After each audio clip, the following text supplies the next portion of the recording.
I'm Bryce Nicholson and you're watching Joburg Today. Hello and welcome to Joburg Today. My name is Tumi Tlapo, bringing you the best of what's going down in and around Johannesburg. Winter is upon us and a nice hot beverage is one way you can keep warm on a cold winter's day. We take a look into the vibrant Joburg coffee culture and the people who are fueling coffee as a lifestyle for the growing number of coffee lovers in the city. Selling coffee is no ordinary business in Johannesburg anymore. The number of cafes and coffee shops in the city is growing, and more Joburgers are meeting up for coffee, whether it's for doing serious business or just catching up with a friend. I just think coffee brings people together and it's a good way to socialize. For me, when I go to a coffee shop, it's now like a second home for me because I find people with the same passion as me. People are busy, people are expending energy, and they just need good pick-me-ups, and that's where coffee comes in. That's perfectly where it slots in. The increasing popularity of the trend has brought about business opportunities for coffee entrepreneurs. We are a roastery, so we roast our own beans. Right now we're working specifically with our heirloom blend. It's quite a simple, straightforward menu, and we've done that purposefully. We wanted to try and direct people to our coffee. We also do offer snacks and sweet treats for the day, but as I said, it's mainly focusing on our coffee.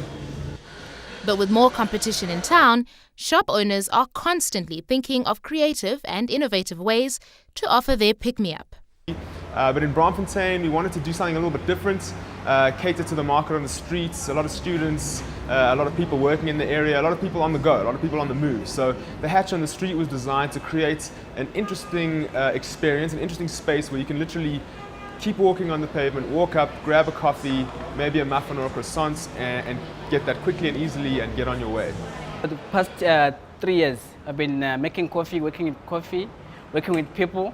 So you have to know your coffee, in order to know how to express it to the customers. While business models and plans could look good on paper, the proof, as they say, lies in the pudding. Or maybe in this case, the cup.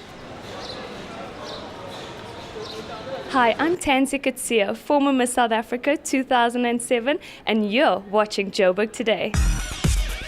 Like us on Facebook, joburgtoday.tv, and follow us on Twitter at Joburg Today. If hot beverages aren't really your thing, why not head down to Stanley Beer Yard for a Craft Beer 101 session? Ever wondered what's the difference between a lager and a pilsner? What IPA stands for and where it gets its name from?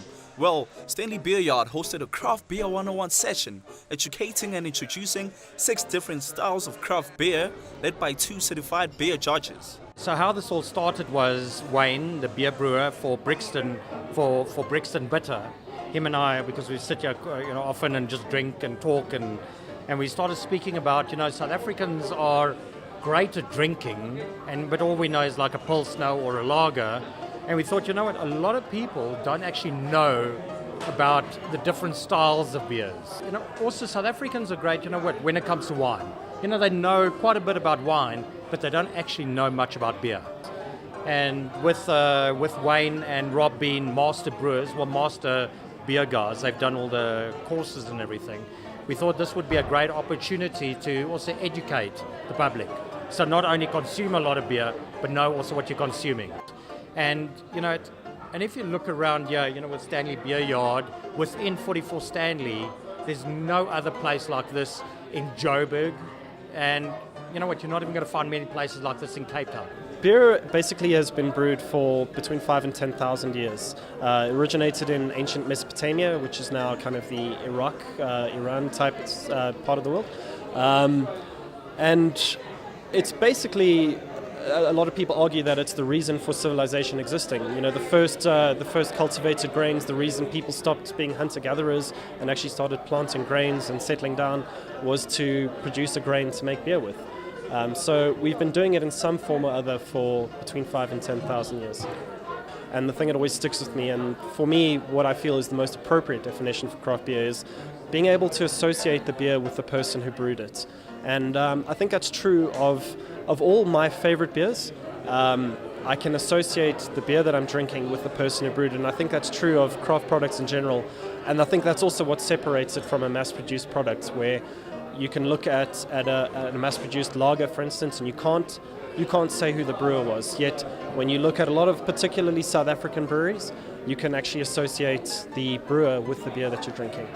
Wayne breaks down the 6 different kinds of beers which we're on tasting, educating our taste buds and appreciating the variety of craft beers. This is about developing beer culture, to expose people to different craft beers and show people what beer can be, how it tastes, the different flavors, the different styles, the different components, so what a yeast character is, what hop character is, what malt character is, and just to guide people through the process.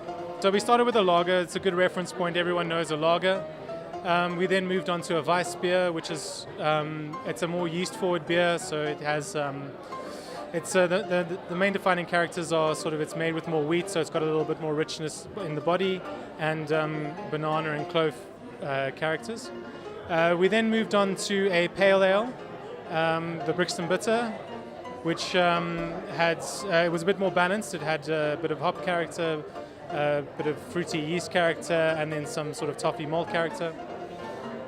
After that, we went into an IPA, which is a hop-forward beer. So, what is beer that's very hoppy tastes like? And in that, we had sort of very interesting hop characters. So, tropical fruits, stone fruits, a bit of pine, a bit of citrus, and less malt orientated. So there was a touch of toffee in there, but nothing much else in that. And then finally, we went to an oatmeal stout, which is a malt-forward beer.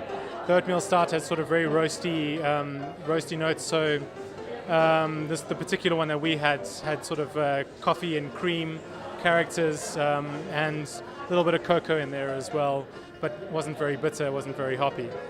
It's my first time at Stanley Beer Yard. I'm loving the rustic look, yet quite chic, being at 44 Stanley. I think we've tasted 5 or 6 beers, and with excellent information from the 2 gents that's supplying us with the lowdown on what's happening beer-wise. I think it's really special to be able to get together with a whole bunch of people that love beer, and it's nice that in South Africa that's growing into an acceptable thing. It used to be kind of, if you don't like whiskey or gin, then you're not fancy, but beer is becoming fancy, and it was a fancy experience. It was nice. The craft beer industry in South Africa is really growing. I mean, you see a lot of small breweries popping up, a lot of bigger breweries, guys from really big breweries making the move to start their own craft breweries, which is really exciting. For things to do over the weekend, the Stanley Beer Yard is the place to be, and who knows, you might be a craft beer expert. I'm Ray for Joburg Today. Hi, I'm Mpho Pops Madikwani, and you're watching Joburg Today. And that's all for today. For more on the city, do check out our playlist. From myself, Dumi Tlapo, and the Joburg Today crew, have a lovely weekend.